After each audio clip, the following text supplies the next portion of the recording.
자, 위클리 상담소 10월 3주차인데 3주차 사연 읽어보도록 하겠습니다. 최근에 올라온 사연이고 굉장히 게시판에서 댓글도 많이 달리고 그랬던 사연입니다. 네. 고이 여자아이.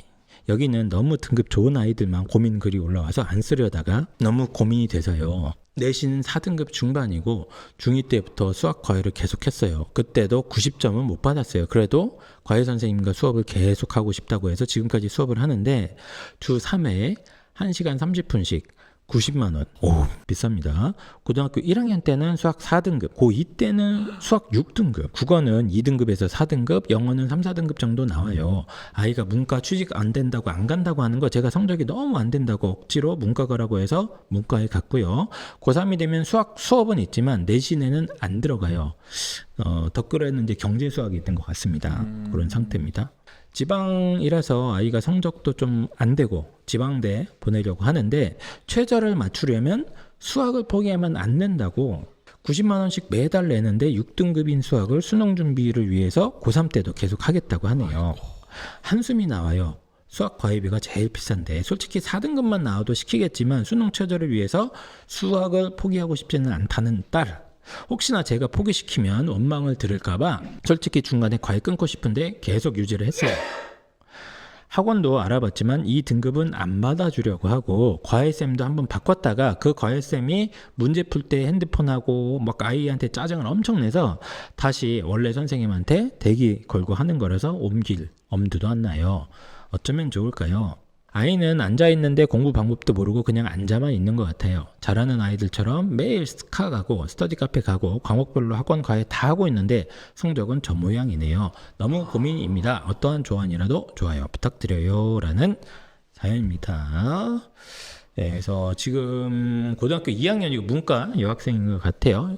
그리고 내신은 한 4등급 초반에서 중반 정도라고 얘기가 되고 있고 국어 영어는 그래도 성적이 뭐 아예 나쁘진 않고 뭐 국어는 2등급도 찍은 적이 있다고 합니다. 예, 수학 영어는 3, 4등급인데 수학이 아이가 4까지는 괜찮을 텐데 이제 수원수투를 하게 되는 고등학교 2학년 때는 6등급까지 떨어져 있는 그런 상황이라고 해요. 그래서 아이가 그렇다고 맨날 놀고 이런 건 아니고 스터디 카페도 매일 같이 가고 과목별로 뭐 사교육도 다 하고 있는데 어머님 생각으로는 공부 방법을 좀 아이가 모르는 거 아닌가 이런 생각도 하고 계시고 근데 핵심은 뭐냐면 수학이 너무 비싸. 주 3번이나 투자하고 이제 매달 90만 원. 90만 원 상당히 비싼 거죠. 그렇죠? 한 과목에. 그리고 이걸 이제 거의 중학교 때부터 같은 선생님한테 배웠다는 거예요. 그런데 2학년 때 그 중요한 수원수투 파트를 6등급을 맞아서 어머님은 가슴이 아픈데 이 아이가 이 과외를 계속 하겠다는 겁니다. 왜? 수능 최저를 맞출 때 수학을 포기할 수는 없지 않느냐. 지금 고등학교 3학년이고 하니까 수원수투로 공부를 계속 하기 위해서 나는 수학 과외를 계속 하겠다라고 얘기를 한 것 같습니다. 그래서 어머님의 고민은 이제 성적도 지금 안 오르고 비싸기도 한데 이거 내신도 안 들어가는데 수능 최저 때문에 이거 수학 과외를 계속 해야 되는가 하는 질문인 것 같습니다. 자, 일단은 요 사연 최근에 올라온 사연인 것 같은데 빵쌤도 잘 이해가 되셨죠? 네네네. 그런 상황이면 그냥 일단 결론부터 한번 얘기를 해볼까요? 결론부터. 네. 결론부터 수학 과외를 계속 한다 안 한다. 자, 하나 둘 셋 한번 하겠습니다. 하나 둘 셋. 안 한다.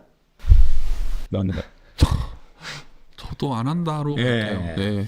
그렇습니다. 일단은 네. 홍프로님 지난주에 이 반응이 되게 좋았거든. 그래도 약간 부담이 있을 거야 지금. 그러니까 자기가 좀 해야 된다. 네. 떡 봤는데 요 상황 우리가 이제 어떻게 접근해야 될까요? 지난주에 반응이 좋았어요? 상당히 좋았어요. 제가 그렇죠? 이제 오프라인에서도 홍프로님 너무 재밌다고 막 어머님들이 막 깔깔거리는 거야. 악플은 누가 다는 거지? 야, 프로 신경 쓰지 마. 그래서 제가 그 언제부턴가 네. 방송에 올라가면은 그 밑에 잘 댓글을 안 봐요. 난 원래 안 봐. 보면 약간 좀 그래서 저는 뭐 지난주 방송 잘 후기인지 모르겠고 방금 그 사연 읽어주는 과정에 제가 물 마시다 사례가 들렸어요. 네. 네네네. 그런 것 같았어요. 그만큼 좀 네. 진지하고 심각한 글이다. 뭐 악플 없는데 왜 그래? 이거 말고 이제 전반적으로 몇 개 안 좋은 글 달리면은 좀 그거 신경을 쓰여서 좀 안 보게 되는 경향이 있어서 지난주 것도 안 봤다. 지금 나 최고라고 난리구만. 뭔 소리야? 지금 큰 도움 됐다. 최고다. 지금 난립니다. 우리 방송이 조회수가 좀 안 나와서 그렇지 컨텐츠는 좋은 방송이에요. 자, 그래서 요 사연 지금 어머님도 지금 괴롭고 또 아이는 포기하지 않겠다 이런 상황이잖아요. 예.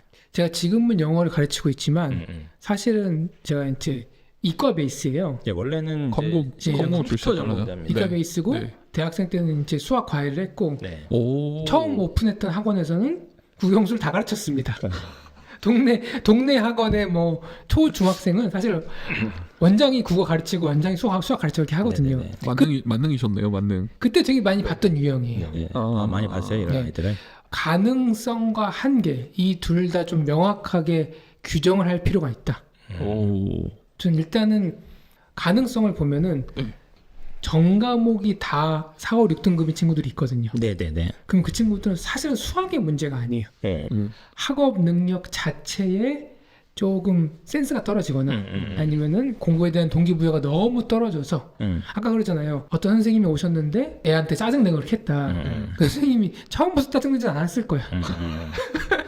좀 시켜보니까 반응도 없고 숙제도 안 해오고 뭐 이제 모든 현상이 그러면은 그럴 수 있는데 이런 좀 한계점이 있거든요. 가능성은 봤을 때 국어랑 영어 같은 경우는 학습 능력적으로 문제가 없어 보여요. 이거 3, 4등급 정도 하니까 뭐 국어는 2등급도 나왔다고 하니까 기본적으로 뭐 학업 능력이 뭐 평균 이하에서 뭐 심각하게 떨어진다 이렇게 보기는 어려워요, 제가 봐도. 자, 이럴 경우 제가 아이들을 굉장히 다양한 방법을 해봤을 때 어느 등급까지는 문과 기준으로 수학이 나옵니다. 그 등급이 몇 등급이냐? 보통 4등급은 나오지 않나? 4등급, 5등급? 제가 했을 때 3등급까지 나옵니다. 아, 진짜로? 3등급까지는 불가능한 게 아니야. 그러니까 성실하게 꾸준하게 해야 될 것만 하면은 3까지는 아이들이 좀 나오더라. 이 얘기는 뭐냐면은 성실하게 해야 될 걸 지금 하지 않고 있다는 반증이기도 합니다. 일단 홍프로님이 보시기에는 이 아이가 6등급이라는 거는 뭔가 문제가 있는 거다. 물론 이제 예, 아이의 문제일 수도 있고 아니면 이제 사실 이 글의 댓글 중에 되게 많았던 게 이거 과외 선생님도 문제도 어떻게 90만 원씩 받았는데 그러니까. 6등급밖에 안 나오냐. 하여튼 뭔가 문제가 있는 거다 방법론적으로 이 얘기인가요? 6등급이 한 번 나올 수 있어요. 살다 보면 우리 실수하잖아요. 예. 올림픽 선수들도 예. 12년 준비했지만 긴장하면 가다가 떼굴떼굴 구릅니다. 저는 7등급도 받아본 적 있어요. 아, 네. 항상 그게 실수가 아니라 실력이었던 것 같아요. 아니야. 그 맞아요. 네. 근데 이게 한 번 6등급이 나온 건지 꾸준하게 평균 6등급이 나왔던 건지는 모르겠어요. 2학년 때 계속 나왔다는 거죠. 2학년 성적 계속 6이 나왔다. 계속. 예. 근데 저는 여기서 이제 이 아이를 보진 않았지만 추측해 보자면 네. 이 아이가 왜 그 선생님을 좋아하는지 저는 느낌이 옵니다. 저도요. 왜? 네. 서로 윈윈하는 전략 뭐 그런 거니까. 왜? 네. 친해졌어. 뭐였어? 친해졌다고. 친해졌다고. 오래됐다. 친해져서 편하고 이거 한국은 아닌데 비슷한 연구가 미국 사례들이 있어요. 그러니까 미국에 왜 이렇게 학력 수준이 높지 않냐에 대한 연구를 막 했는데 두 가지가 나오는 거예요. 네. 하나는 교사가 학생들을 가르칠 때 이 정도까지만 해 하는 기대치가 좀 낮다. 그리고 학생들도 거기까지만 하면 들어는 줄게. 약간 왜냐면 알죠? 미국 학교는 갈 때 총기 검사하는 거. 애들 심기를 건드리지 못해요. 네. 되게 갑자기 총기 얘기가 나와. 그러니까 어떻게 변할지 몰라. 그러니까 안 나와 버리고 막 네. 깽단도 있고 네. 암묵적인 합의로 인해서 아이의 학력 수준이 떨어진다. 근데 그런 연구를 본 적이 있어요. 네. 여기도 아이가 그동안 친했고 이 선생님은 나에게 싫은 소리 하지 않아. 아까 생각해보니까 아까 이제 과외 선생님 다른 선생님은 막 아이한테 짜증도 내고 했다 이거잖아. 짜증을 엄청 내서 막 뭐라고 했는데 그러니까 아이가 이제 거기서 스트레스를 받은 거죠. 그래서 원래 선생님한테 돌아간 거잖아. 그런 것도 그 비슷한 맥락일 수도 있겠네. 비슷하죠. 그리고 지금 어머님은 알아봤는데 갈 데가 없다잖아. 받아주는 데가 없다고. 그러니까 이 아이 입장에서는 이 정도 등급대인 학생이 다른 곳에 가면은 환영받지 못해요. 그리고 방치되고 무시되고 그런 걸 느껴야 되는데 이 선생님은 그래도 오랫동안 따뜻하게 또 우리가 남이가 어려서부터 가족은 아니지만 가족 같은 이제 그런 느낌에 있다 보니까 선생님도 아이를 모질게 해서 더 올리게 하기보다는 그래 여기까지만. 그러니까 네가 할 수 있는 만큼 하자. 어차피 넌 더 해줘봤자 그동안 못했으니까 여기까지만 하자 해서 이렇게 좀 하향 평준화된 게 아닌가라는 좀 추측이 듭니다. 실제 이제 수학도 가르쳐주고 한 입장에서 보면 과외 선생님이 저는 뭐 딱히 뭐 태업을 했다 이렇게까지 보고 싶지는 않아요. 그래도 이제 나름 최선을 다하지 않았을까. 돈도 뭐 비싸고 받았었고. 그리고 나중에 보면은 이제 그 댓글 중에 제가 댓글도 좀 가져왔는데 이제 남동생도 같은 선생님이랑 하는데 뭐 또 걔는 뭐 나쁘지 않다고 합니다. 그러니까 이제 아예 막 선생님이 막 엉망으로 하는 것까지는 아는데 이제 관계 자체가 이렇게 맺어질 수 있을 것 같다. 그게 선생님과의 관계에서. 저도 강사 초창기 시절에는 꽤 그랬어요. 그게 끓는 물의 개구리처럼 서서히 그렇게 돼. 그게 좀 잘 안 되더라고. 그래서 지금 이런 놈이 왔어 제자로. 네. 와서 뭐 껄렁껄렁하고 뭐 수학 좀 한다고 하는데 열심히 하지도 않고 그래. 숙제 내줬는데 잘 안 해. 저는 숙제 내면 다 찢어버리죠. 시키려고 했는데 또 막 괜히 트러블 생기니까 그냥 너 할 수 있는 방법 딱 하고. 그러니까 갑자기 확 땡길 수 없으니까 서서히 이제 뭐 라포를 형성한다 그러는데 이제 관계를 만들어 가면서 조금 친해지면서 그래도 이전보단 좀 하기도 하고 하지만 더 땡기려고 그러니까 애가 막 싫어해. 그러면 또 너무 뭐라고 하면 또 그만둘 수 있잖아. 여러 가지 복잡한 문제가 있는 거죠. 네. 그래서 거기에 좀 빠져 있는 게 아닌가. 그렇지. 그 관점이 타당하겠네. 저도 이거 보면서 솔직히 6등급을 진짜 6등급은 거의 진짜 아예 안 하는 아이들이라고 맞아요. 저는 개인적으로 생각을 하거든요. 진짜 거의 안 하는 수준에. 심각한 뭔가 학습 상황에 결손이 발생했다. 왜냐면 수학은 실제로 포기하는 애들이 많으니까. 그치. 포기자들이 진짜 많습니다. 일반고 가면 거의 뭐 한 반에 거의 3분의 1 가까이 되는 경우도 있어서 6등급은 웬만하면 걔네들이 깔아주고 있기 때문에 또 예체능도 있고 하는 애들 있잖아요. 맞기 쉽지가 않아요. 진짜 쉽지가 않은데 주 3회씩 과외를 그렇게 중2 때부터 했는데 성적이 안 나온다는 게 좀 이상했거든. 저는 이제 좀 다르게 수 있다. 아이와의. 저는 솔직히 아까 그 댓글을 보기 전 남동생 그 댓글 한 번만 다시 보여주시겠어요? 네. 남동생도 가야 한다. 네, 같이 하는데 이제 남동생은 그나마 수학이 점수가 괜찮고 그 아이 말로는 뭐 설명이나 이런 건 알기 쉽게 잘 해준대요. 네. 저는 사실 저 댓글을 보기 전까지는 솔직히 말씀드리면 선생님의 태업을 살짝 의심했어요. 왜냐하면 이제 그 다른 선생님은 짜증 뭐 이런 거를 했고 저도 이제 대학교 때는 과외를 많이 해봤으니까. 초기에는 이제 애가 공부를 안 해. 그럼 애한테 막 이제 뭐라고 하죠. 뭐라고 하면은 이제 애들의 반응은 둘 중에 하나죠. 깨갱하고 이제 열심히 하거나 아니면은 같이 막 뭐라고 하는 애들이 있어요. 이게 반항하는 애들이죠. 네가 뭔데 나한테 뭐 공부하라고 하냐. 이런 애들이 있어요. 이제 네가 뭐냐니 나는 선생이고 너는 학생이야. 그러니까 관계죠 뭐. 그러니까 과외 선생 주제에 왜 네가 나한테 공부를 하라고 하냐. 너 어차피 돈 받고 하는 거 아니냐. 이제 이런 애들이 있어요. 선생님 좀 적당히 하시죠. 이런 경우가 있어요. 선생님 하루 이틀도 아닌데. 남자 애들 중에 이제 이런 애들이 있어요. 사춘기에 이제 빠지면 뭐 어차피 왜 그러세요? 유들유들한 애들은 이제 이렇게 가고 좀 껄렁껄렁한 애들은 전자처럼 가는 거죠. 쌤 어차피 쌤도 수업 안 하면 좋잖아요. 이런 경우가 있어. 그런 딜이 들어온다고? 네, 대놓고 그런 경우들이 있어요. 대학생이니까. 애기잖아. 애기들 서로. 그리고 오래 했잖아. 오래 했고 저 선생님 성별이 궁금해요. 저는 개인적으로 선생님의 성별이 궁금한 게 그래요? 선생님이 만약에 여선생님이면은 이제 막 자매처럼 지금 되게 친하게 지낼 거 그럴 수도 있겠고. 그래서 저는 그걸 좀 이제 살짝 의심했었었는데. 근데 뭐 어쨌든 남동생을 보니까 그건 아닌 것 같아요. 그 정도까지는 아닌 것 같은데. 그러면 이제 둘 중에 하나죠. 홍프로님의 말처럼 그렇게 관계가 형성이 됐거나 아니면 진짜 선생님이 잘 가르쳐 주시는데 아이가 진짜 수학적 머리가 근데 또 1학년 때는 4등급 맞았다는 거예요. 그러면은 이제 홍프로 쌤의 관점이 맞는 것 같아요. 저도 그 관계인 것 같습니다. 그래서 일단 현재 선생님과의 관계에 대해서 일단은 홍프로님이 좀 얘기를 해주신 것 같고, 저는 이제 이거 보면서 사실 입시 전략적으로도 이건 지금 좀 생각을 많이 해야 되는 맞아요. 부분이거든요. 그러니까 지금 고3이잖아요. 고3이고 이제 고3이 되죠. 예, 한정된 시간을 잘 공부 시간이고 분배를 해야 되는 상황인데, 여기 보니까 이제 대치동에서 컨설팅을 받으러 갔대. 아 그래요? 갔는데 네. 그때 뭐 입시 전략이고 나발이고 너 성적 올려라 이 얘기만 했다는 거예요. 성적 올리려고 하는데 틀린 말은 아니지. 틀린 말은 아니지. 성적 올려라. 네가 공부 안 해서 그런 거야. 뭐 이런 얘기를 들었나 봐요. 근데 매일 스카가고 한다며. 예. 그러니까 이제 그때 더 쫄아가지고 오신 거야.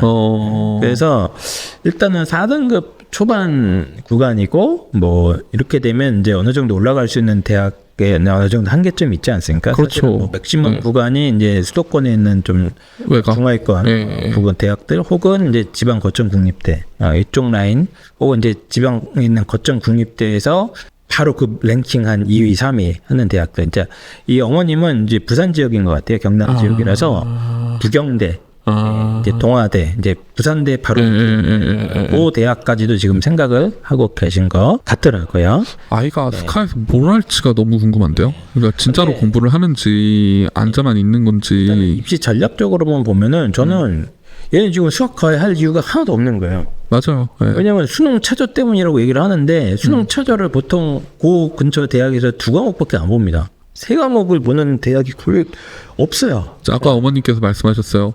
수학을 포기하면 수능 최저 맞추기 힘들다던데. 네. 그 한 문장 때문에 지금 수학을 포기를 못 하시고 있는 것 같아요. 근데 입시 전략적으로는 수학이 아무 필요가 없거든요, 얘네 지금 하면.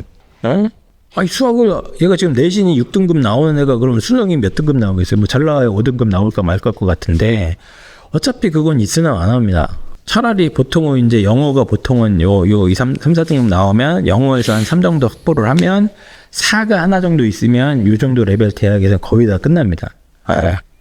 괜히 수학 공부에 시간을 때려 박아서 수원 수투 다시 정리하면서 뭐 확통 아마 해야겠죠. 확통까지 다 해야 되는 그 상황을 하느니 그 공부량을 써내고 이 아이가 잘할 수 있는 부분에 국어 영어는 잘하잖아요. 그리고 사탐이든 뭐 이런 걸 잡아갖고 수능 최저를 맞추는 게 그냥 너무 당연한 판단인데 저는 이해가 안 돼요. 예, 왜 수학을 하겠다고 하는지. 그래서 이제 원래 댓글에도 아이가 좀 가스라이팅 나는 거 아니냐, 수학 필요 없는데 선생님께서 수학을 계속 하자고 하는 거 아니냐, 이제 이렇게 추정하는 댓글들도 있어서 저도 이거는 입시 전략적으로는 지금 얘가 수능 수학을 위해서 과외를 계속 이어갈 이유가 지금 1도 없습니다. 예, 말도 안 되는 상황인 거예요 지금. 차라리 방학 때 수원 수투 할 시간을 다 뽑아내고, 얘가 국어 영어는 성적이 뭐 잘 나온 적이 있잖아. 2, 3등급이 뜬 적이 있단 말이에요. 내신 선행이 목숨을 걸어야 되겠네, 겨울방학 때. 응? 그리고 수능 최저 준비도 국어 영어랑 탐구 중심으로 하고, 아마 얘가 사탐 눈 까면은 사탐이 있다고, 3학년 때 또 내신이. 그렇죠. 그렇죠? 네. 사탐 내신, 국어 영어 내신을 갖다가 3등급 안쪽으로 최대한 끌어올리기 위해서 사활을 걸어야 되는 시간인데, 그걸 왜 수학을 하냐, 이건 말이 안 되는 겁니다. 왜 수학을 하냐면은 이게 또 지역마다 좀 다르기는 한데, 쉽사리 버리기도 쉽지 않죠 사실. 이 사람이 관성에서 벗어나는 게 되게 힘들어요. 맞아요. 네. 그러니까 우리 공부하면 뭐야? 공부. 국영수. 근데 그걸 접어? 그럼 공부를 접는 느낌이야. 그러니까 지금 한희 선생님은 입시 컨설턴트로서 그거에 대한 명확한, 그러니까 굉장히 오랜 시간 동안 보면서 딱딱 그게 마음이 정리가 되지만, 그러니까 일반 이제 예를 들어서 뭐 맞벌이를 한다든지 아이도 공부에 관심이 없으면 그냥 계속 가져가는 거야. 그러다 이제 마지막에 보고 결정하는 거야. 그걸 고2 때 미리 어떤 과목을 접는다? 그거는 어마어마한 결단인 거야. 쉽진 않죠. 쉽지 근데 않죠. 이제 얘는 이제 예비 고3이고 고3 때까지 과외를 계속 하겠다는 거잖아요, 수원 수투를.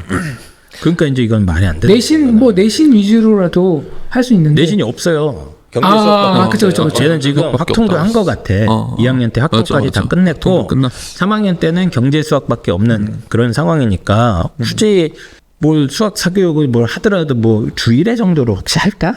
경제 수학 때문에. 경제 수학의 의미가 크게 없다고 하는데 뭐 하면 모르겠는데, 이제 얘는 수원 수투를 그냥 다 잡고 가겠다는 거야. 수능 기출을 정리를 하겠다는 거야, 자기가. 기출 정리할 의미가 이유가 없죠. 없다니까요. 네, 맞아요. 지금 베리망고님이 공식이나 수학 기초가 부족해서 그런 거 아닐까요?라고 그렇겠죠. 말씀하셨는데 이 어떤 여러 가지 학업 역량에 대해서 이따가 얘기를 할 당연히 건데 부족할 것 같아요. 당연히 부족할 것 같은데 저는 일단 입시 전략적으로 보면 지금은 과외를 할 때가 전혀 아니고 수학 과외를 하는 거는 어마어마한 입시 전략적인 좀 착오다. 다만 이 아이가 막 정시를 가지고 내가 뭔가 대신 4등급으로는 아쉬우니 정시를 해서 제가 더 좋은 대학을 가겠습니다. 그런 전략이면 모르겠어요. 근데 지금 그런 상황도 아니에요. 제가 봤을 때는. 예, 그런 상황도 아니기 때문에 지금은 절대로 수학 과외를 갖다가 계속해서는 안 되는 상황이다. 예, 입시 전략적으로 생각을 하면 차라리 이번 겨울방학 때에는 사탐 2과목 하여튼 미친 듯이 봐야 됩니다. 이 친구 저기 뭐지? 모의고사 성적 혹시 어머니께서 적어주셨나요? 크게 의미는 없을 것 같아요. 적어주시진 않았어요? 적어주지는 않으셨는데 크게 의미도 없고 국어 화작이든 언매든 선택한 거 관련해서 선행 준비하셔야 되고 영어 그 EBS 연계 교재 나오기도 전에 막 미리미리 공부하고 있어. 그래서 내신을 갖다가 3학년 1학기 때 조금이라도 끌어올리는 게 사실상 유일한 저는 입시 전략이라고 생각을 하거든요. 예, 거기에 플러스 알파로 학생부 관리하는 부분이나 이런 걸 좀 하는 거기 때문에 수학을 이렇게 시간과 돈을 투자할 때가 아니다. 지금 초록마당님 말씀이 정답이신 것 같아요. 네. 딱 우리 딸이랑 똑같으시다고 그래서 수학 포기시켰는데 그래서 국어랑 3원 1등급 떴고 이제 웃긴 게 수학이 똑같이 5등급 나왔다. 이게 포인트라고 저는 봐요. 그러니까 아까도 말씀하셨잖아요. 그러니까 3분의 1은 깔아준다. 그러니까 그 서술형 이제 그 부분 점수 차이랑 그 다음에 진짜 객관식 찍냐, 객관식 찍어서 맞냐 틀리냐 이것 따라서 어차피 5등급이냐 6등급이냐 그 차이 날 것 같거든요. 솔직히. 그러니까 제가 봤을 때는 내신도 없어 3학년 때는. 맞아. 그랬지. 그러니까 경제 수학 같은 경우에는 어차피 ABC인데 그 큰 차이 날 것 같지 않고. 그래서 초록마당님도 이제 수학 그냥 초록마당님은 어쨌든 수학이 내신 있었는데 포기시킨 것 같아요. 그냥 그런 것 같아요. 하고 수업 시간에 하고 국어 상문 파자 했는데 어쨌든 적전에 성공해서 사탐이랑 국어에서 좀 좋은 성적을 맞았다 이런 댓글을 완전 얘기를 해주신 것 같고 아까 홍프로님 얘기하려고 하셨던 것 같은데. 근데 나 궁금한 게 컨설팅을 받았는데 방금 한스 메이슨 이런 방향 정리 있잖아요. 그거에서 이런 걸 하려고 간 거 아니야 컨설팅을. 그렇죠. 근데 컨설팅 갔는데 공부나 하라고. 그러니까 아까 그 컨설팅이 너무 잘못된 것 같아요 저는. 그러니까 이게 잘못 받으면 진짜 오히려 독이 되는 것 같아. 가끔 가다가 이제 다 그런 건 아닌데 대치동 유명 컨설팅 업체는 사실은 내신 4등급 때 아이들은 안 받아요. 안 받는 건 아니에요. 명확해요. 정시로 가면 되는 애들에게. 대치동 애들. 이제 자기들의 평소에 보던 아이 범위 밖에 있을 맞아. 이제 좀 대응이 좀 미흡할 수 있고 또 지방대학 관련된 사정은 또 잘 모릅니다. 맞아요. 그러니까 이제 그럴 수도 있습니다. 사연은 저희 네이버 입시왕 카페에 이렇게 좀 활용을 해서 남겨주시면 됩니다. 고민 상담 게시판이 있어요. 그래서 저희 셋 다 지금 여러 가지 이유로 봤을 때 이제 수학 선생님이랑 너무 익숙해서 이 아이가 끌려가는 것 같기도 하고 그리고 지금까지 큰 성과도 없었을 뿐더러 입시 전략적으로도 큰 의미는 없으니 저희 당연히 이제 수학과에는 그만두는 게 맞겠다. 이렇게 결론을 내는 게 맞을 것 같고 또 한 가지 이제 사실 근본적인 질문이 있어요. 어머님이 여기다가 질문으로는 안 써놨는데 고민 중에 하나가 얘가 하여튼 뭘 안 하진 않는다는 거야. 과목별로 사교육. 그러니까 저는 이게 더 문제인 것 같아 지금. 하고 공부한다거나 하는데 성적이 좀 4등급 가까우니까. 그러니까 애가 1학년 때부터 계속 이렇게 성실하게는 했겠죠? 네. 그러니까 성실한데 뭔가 아쉬운 뭐라고 하지? 생활은 성실한데 성적이 안 따라오는 거잖아요. 그 생활에 그죠? 그러니까 이게 생활만 성실한 거냐, 아니면은 학업도 성실한 거냐, 이 두 개는 별개잖아요. 그죠? 그래서 요거를 주제로 한번 얘기를 이것도 중요한 주제가 될 것 같아요. 진짜 중요한 주제일 것 같아요. 그래서 나름대로 한다고는 하지만 내신이 확 치고 올라가지 못하고 애매하게 3, 4등급에 붙어 있는 요 아이들, 얘네들 우리가 어떻게 바라봐야 되느냐? 왜 그런 걸까, 얘네들은? 제 고등학교 때 짝꿍이 딱 이랬어요. 제 고등학교 때 짝꿍이 제가 이제 짝꿍이니까 맨날 보잖아요. 쉬는 시간에도 공부를 엄청나게 해요. 진짜? 네, 진짜. 얘는 안 쉬어. 하루 종일 안 쉬어. 그리고 저희 때는 또 야자가 있으니까 밤 막 10시, 11시까지 막 야자를 붙들어 놓고 한단 말이에요. 예. 그리고 저희 때는 또 연교시가 있었어요. 그러니까 아침에 7시까지 학교를 갔어요. 예. 아침 7시부터 얘는 밤에 집에 갈 때까지 1분을 안 쉬어요. 진짜로? 예, 진짜로. 막 쉬는 시간 되면은 다음 시간 저거 꺼내서 선생님들 하는 말씀을 진짜 그대로 따라하는 친구예요. 짝꿍이란 용어가 너무 오래됐나? 근데 아무튼 그래서 그 앞에 다음 시간 거 예습하고 점심시간 되면 또 막 단어 외우고 막 이래요. 그래서 저는 얘를 보면서 와, 얘가 이렇게 공부를 열심히, 왜냐면 중학교 때 같은 중학교를 나왔거든요. 근데 얘랑 같은 반이 한 번도 된 적이 없고 그냥 적당히 친한 친구였었는데 그래서 와, 얘가 이렇게 공부를 열심히 한다고 첫 시험을 딱 봤죠.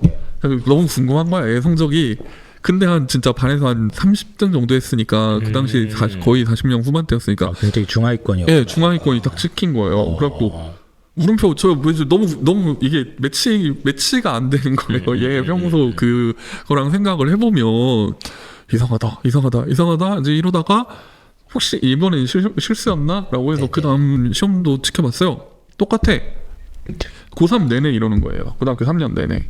그러니까 요런 아이들의 이제 성적 딱 그런 케이스인 것 같은데, 그래서 어느 날은 제가 한번 이 친구가 왜 그럴까 싶어가지고 얘가 공부하는 걸 한번 봤어요. 얘 화장실 간 사이에. 그랬더니 애가 그 교과서 있잖아요. 국어 교과서 열심히 막 이렇게 밑줄 같은 걸 쳐요. 근데 밑줄을 어디 쳤나 제가 이렇게 한번 딱 봤어요. 보니까 그리고에다가 동그라미를 막 쳐놓고 그 소름이다. 그러니까 별로 안 중요한 부분까지도. 네. 막 문장 가다가 막 뭐 화려한 날이었다, 화려한에다가 막 별표를 막 쳐놓고 막 이런 거야. 웃으면 안 돼. 웃으면 안 돼. 웃으면 안 돼, 진짜. 근데 그리고는 좀 웃긴다. 제가 이걸 딱 보면서 저도 놀란 거예요. 여기 별표를 왜 쳐놨지? 여기 이걸 왜 쳐놨지? 그러니까 뭐 예를 들어서 이 문장 구조가 앞하고 뒤하고 뭐 반전이야. 그래서 이 그러나라는 접수가 굉장히 중요해. 문단 전체에서. 이러면은 중요하잖아. 근데 그런 게 전혀 아니라 칠 건 아니에요. 세모 표시. 네. 그러니까 이 친구가 중요하지 않은 부분에 꽂혀가지고 거기에만 막 이렇게 자기가 매몰이 되는 거예요. 제가 이거를 언제 경험을 해봤냐면 중학교 2학년 때인데 저는 종교가 불교잖아요. 갑자기. 관심 없습니다. 네, 관심 없으시죠? 네. 제가 이 얘기를 왜 하냐면 중학교 2학년 때 도덕 공부를 하다가 불교가 시험범이었어요. 그래갖고 불교에 대해서 이렇게 뭐가 쭉 나오잖아요. 이제 저는 불교니까 불교의 교리에 여러 개 나오는 거에 저는 그걸 다 외운 거야. 왜냐면 나는 불교니까 내가 생각하는 중요한 교리가 이거거든. 근데 정작 이거는 시험 문제 하나도 안 나온 거예요. 선생님이 중요하다고 한 것만 나온 거야. 그때 제가 깨달았어요. 내가 중요하다고 생각하는 것과 선생님이 중요하다고 생각하는 게 다르구나. 왜냐면 저는 불교 신자로서의 공부를 한 거고 시험 문제는 그냥 학업으로서의 문제가 나오는 거잖아요. 근데 걔가 그러고 있더라고. 그러니까 하기는 하는데 이제 시험에 나올 만한 이제 선생님들이 중요하다고 생각하는 거를 안 하고 표현을 못 하는 거야. 그렇지. 인지가 안 되는 거야. 지가 중요하다고 생각하는 것만 막 하고 있는 거예요. 내가 봤을 때 이게 중요해. 내가 봤을 때 이게 시험에 나올 것 같아. 일단 뭐 지금까지 그 교육 무지랭이의 얘기를 좀 들으셨는데 교육 전문가로서 오케이. 너무 궁금하다. 이 부서 어떻습니까? 네. 자기 짝꿍을 통해서 짝꿍과 저의 경험담입니다. 네. 쭉 공감해 오면서 90%까지 이제 상황을 설명해 주는 부분은 굉장히 공감을 했습니다. 네. 10%의 엣지. 네. 마지막 10%의 결론은 잘못했다. 틀렸다. 뭐라 그랬냐면은 황 쌤은 내가 불교 신자로서의 공부를 하고 학교 선생님 시험 준비로서의 공부를 못했구나. 그거를 깨닫고 뭔가 진짜 깨달음을 얻고 행동이 변했잖아요. 근데 그 짝꿍은 깨달음을 얻지 못했다. 그렇죠. 그게 잘못된 판단이에요. 그게 틀린 건가요? 그게 틀렸어요? 뭐가 잘못? 그 학생은 깨달음이 없는 게 아닙니다. 생각이 없는 겁니다.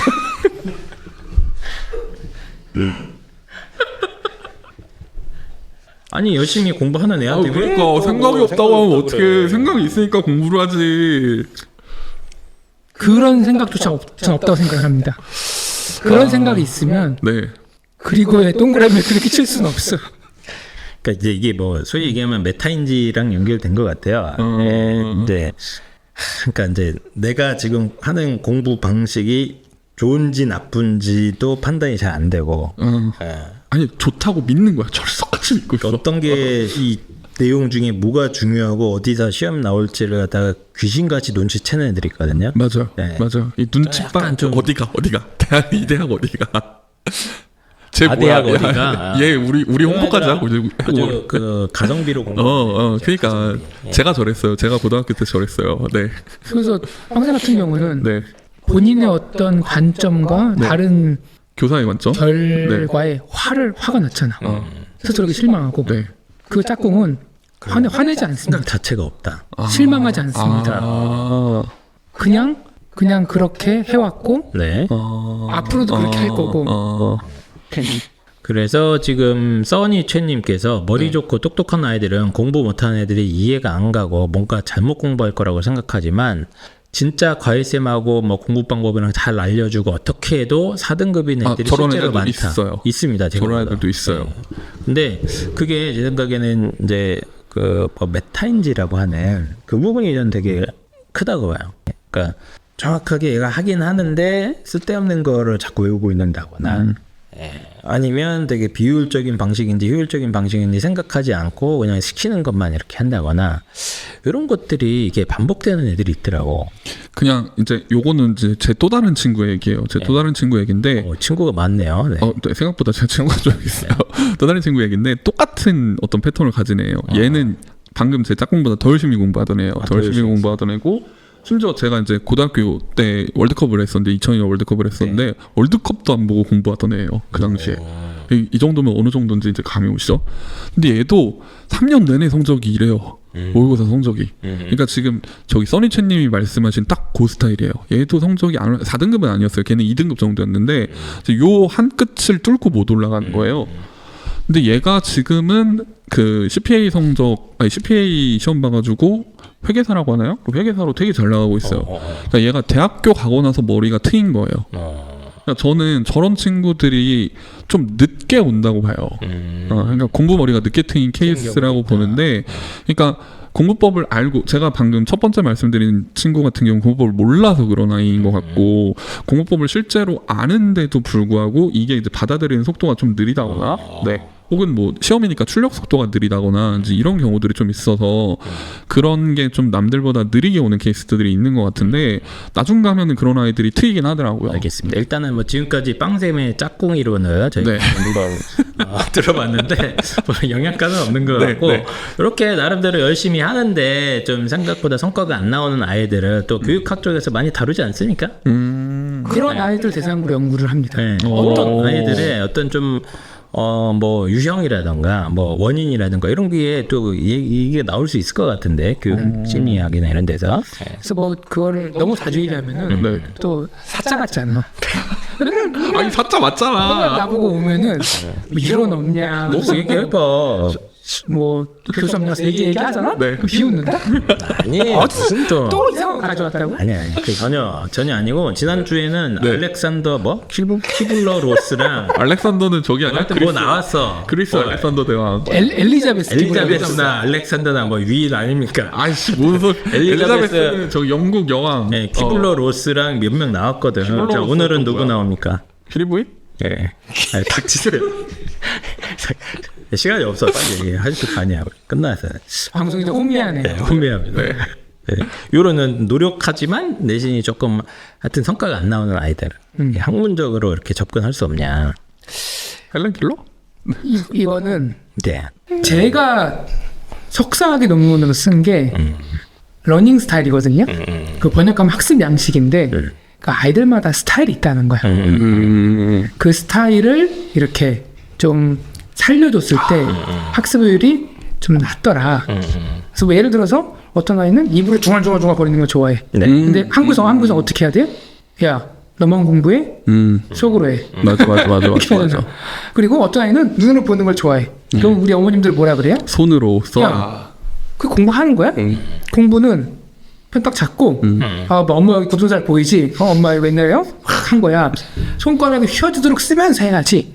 이렇게. 그러니까 아이들의 어떤 이게 기질이라고 그러거든. 기질. 네네네. 기질적인 측면을 약간 좀 그걸 인정하면서 시키는 반면 한국에서는 획일적으로 수학은 어떻게, 영어는 어떻게, 그건 어떻게 딱딱 정해져 있잖아요. 그런 부분들이 있을 수 있다. 네. 그거를 조금 살려주면 좀 낫긴 낫다. 근데 저는 그거보다는 이런 아이들을 만나면 제가 하는 게 있습니다. 뭡니까? 정신 개조를 먼저 합니다. 자, 네. 그러니까 프랑켄슈타인은 이제 외모를 개조한 거잖아. 아 깜짝이야. 네. 이런 애들 정신을 개조합니다.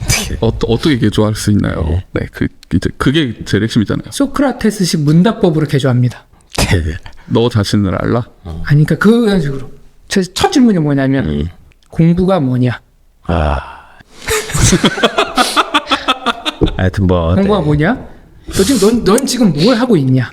오늘 방송 끝날 때가 된 것 같은데 일단 얘기해 주시죠. 그래서 이게 뭐냐면 간단히 얘기하면 모든 결론은 아이들이 공부에 대한 생각이 없습니다. 공부야?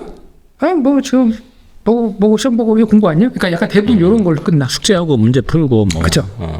그러니까 시험 기간 좀. 그러니까 그 행위를 아무리 많이 해봤자 강아지가 있는데 강아지를 물고기라고 정의를 하면 줄리엔님께서 오셨다. 주인공님 오셨다. 오늘 사연 주인공님이 과외 선생님 여자 선생님이셨구나. 아까 그래.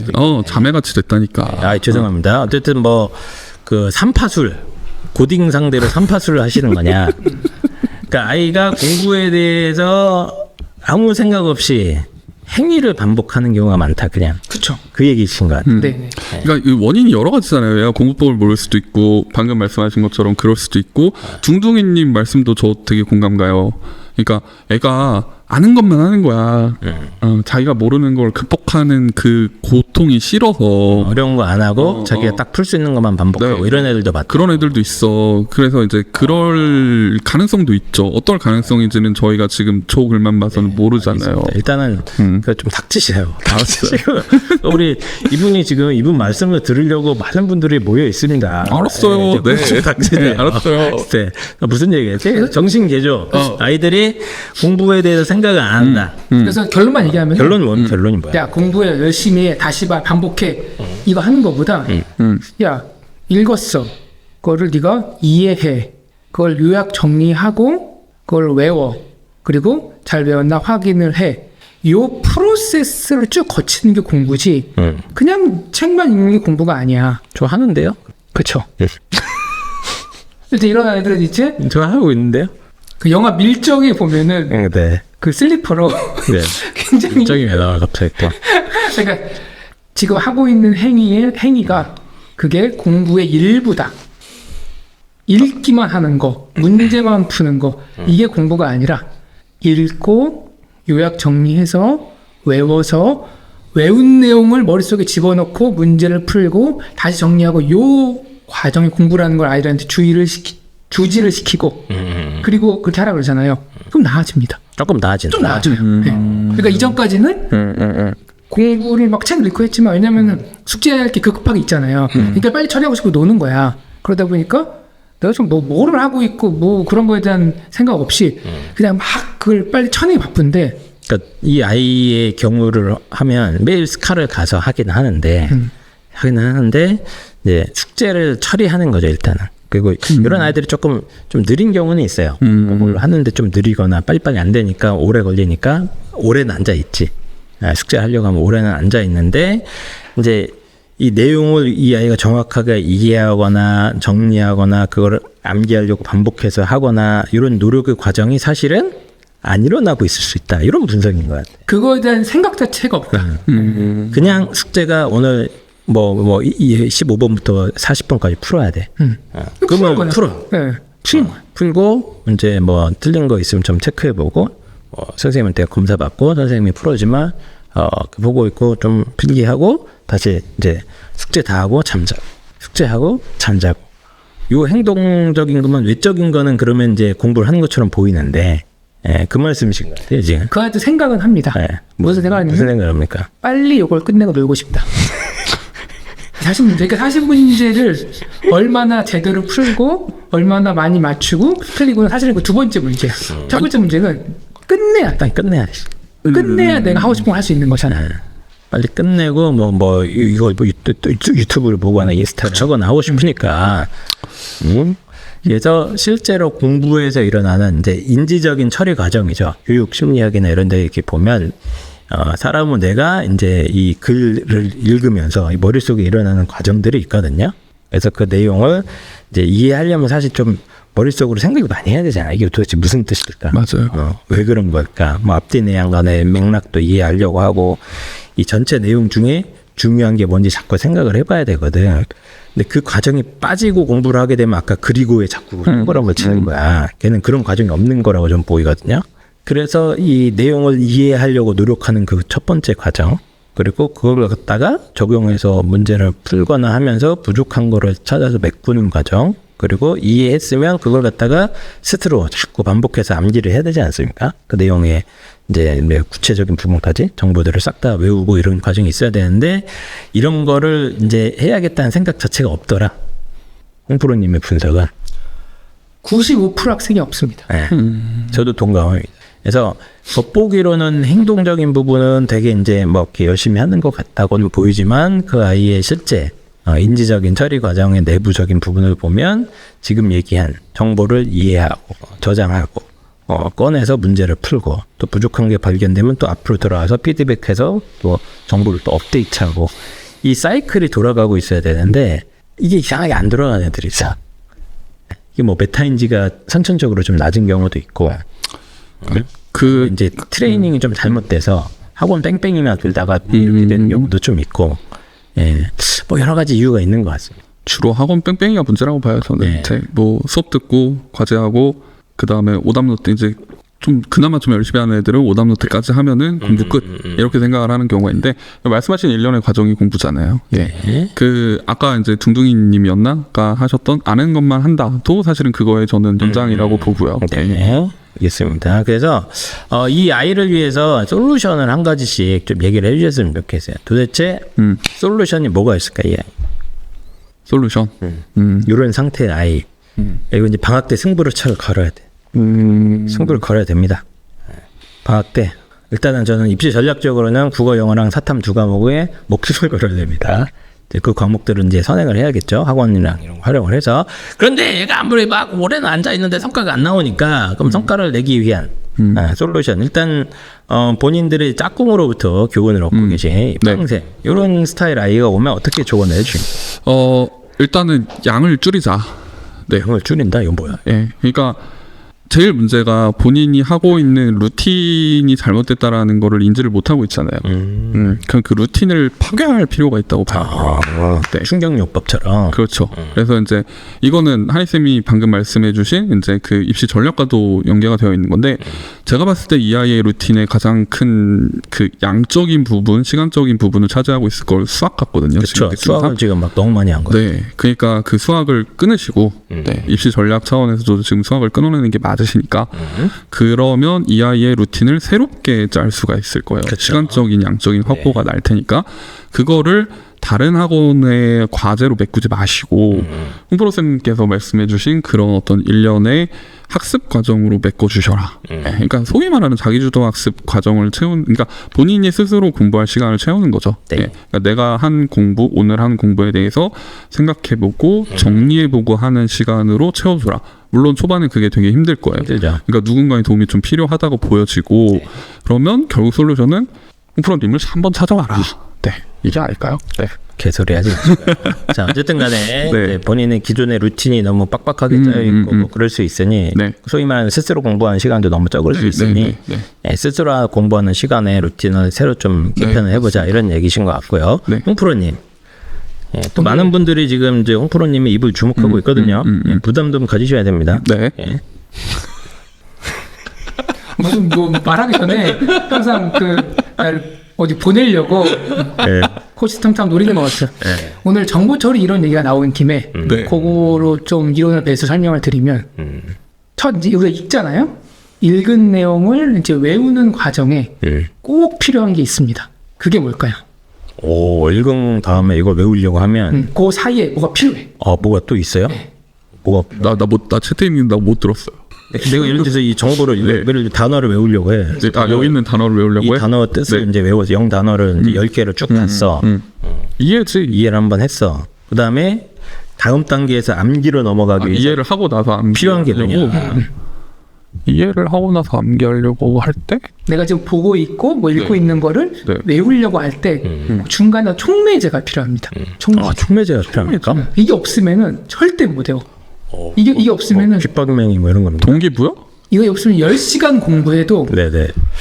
굉장히 좀 비교육적인 얘기들이 난무하고 있어요. 지금 고품격 지금 교육법 시행인데. 우리 때는 막 손바닥 때리고 그랬잖아. 막 외우지거든. 채찍과 당근이 채찍과 당근. 나 지금 내기를 의심했네. 지금 뭐 귓방맹이라고 그랬어요. 귓방맹이가 왜? 귓방맹이가 왜? 요즘 있잖아요. 네.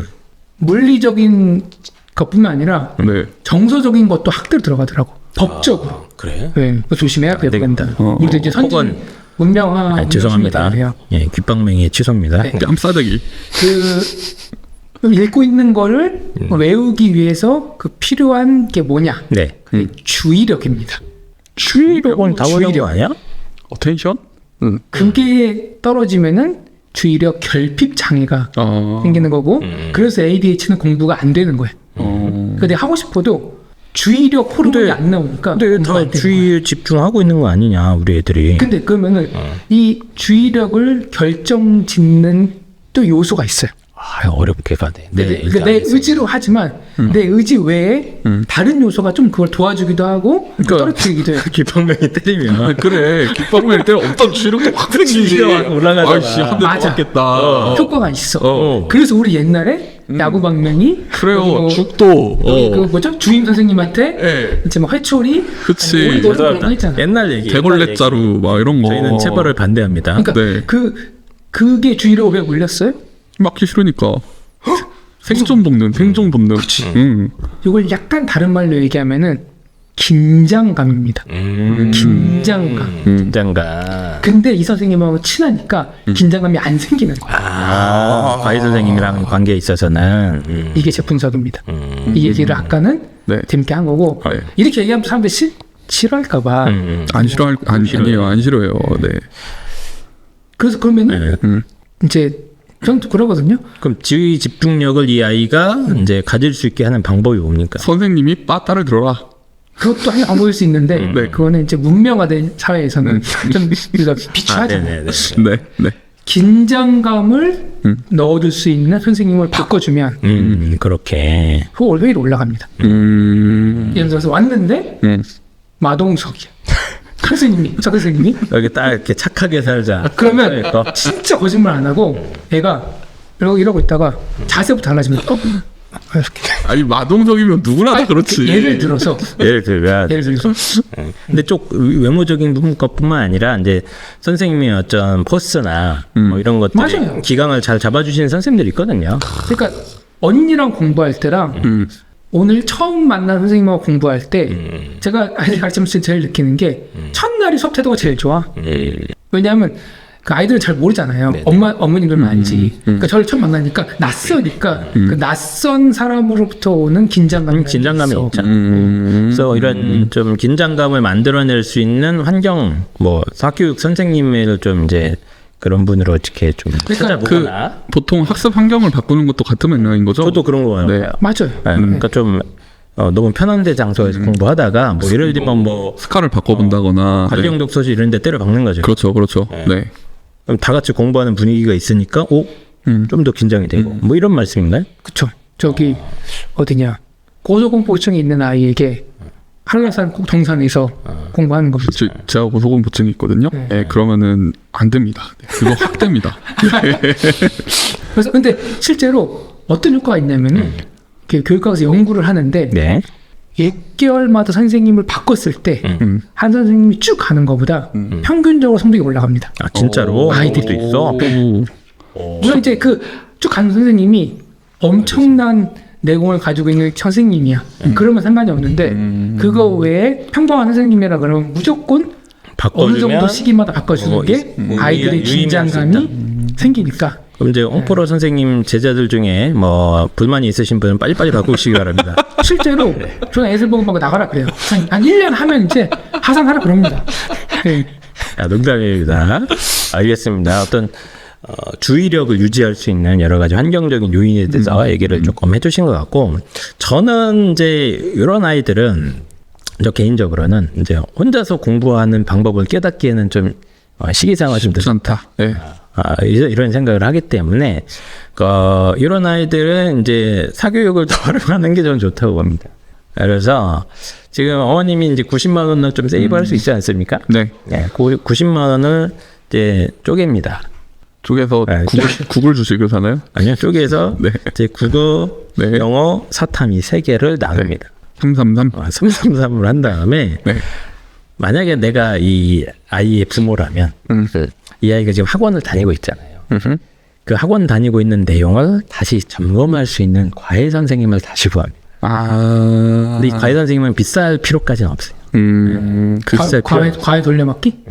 그러니까 그 소위 말해서 그 숙제 선생님이나 그 뭐 그런 식으로 이제 보통 그러니까 얘가 써요. 네. 수업 시간에 듣고 뭐 숙제하고 요거까지는 성실한데 지금 정확하게 이 내용을 내 걸로 만드는 과정이 없는 거거든요. 100%거든 이거. 그러니까 이런 애들은 실제로 보면 복습을 안 합니다. 숙제만 하는 애들이 있어요. 숙제하기도 좀 버거우니까. 숙제만 하고 사실 지난 시간에 공부했던 내용 중에 분명히 이해 안 된 것도 있고 있을 맞아, 텐데 맞아. 그걸 막 이해하려고 막 붙잡고 이렇게 하고 하는 시간이 거의 없어요. 특히 평소에는 시험 시간에 좀 할 수 있는데. 그래서 이 문제가 반복된다고 보기 때문에 근데 이걸 갖다가 야 너 자기주도적으로 이렇게 해서 그냥 해봤자 어차피 안 되죠. 네. 당장 바꾸기는 어려울 수 있으니 자 새로 구한 과외 선생님의 역할은 딱 하나예요. 얘한테 계속 질문만 해주면 지난 시간에 이번에 이거 나왔구나. 더 이거 한번 네가 설명을 해버려. 잘 모르겠니? 다시 한번 고민해봐라. 읽어보고 그걸 나한테 설명해줘라. 자, 이 문제도 어떻게 풀었니? 맞췄네? 한번 설명을 해봐. 이건 왜 답이 아니야? 이건 왜 답이 아니야? 오, 좋아. 이건 틀렸네? 이건 왜 틀린 것 같아? 이렇게 해서 이 선생님의 역할은 주로 이 아이가 그 스스로 그 이해하려고 하고 내가 부족한 부분이 뭔지 찾으려고 하는 그 인지 과정을 갖다가 대리로 해주면 좋습니다. 네. 좋은 아이디어네요. 그래서 뭐 가르치려고 하지 말고 어차피 얘가 뭐 가르친다고 막 배우는 스타일이 아니거든.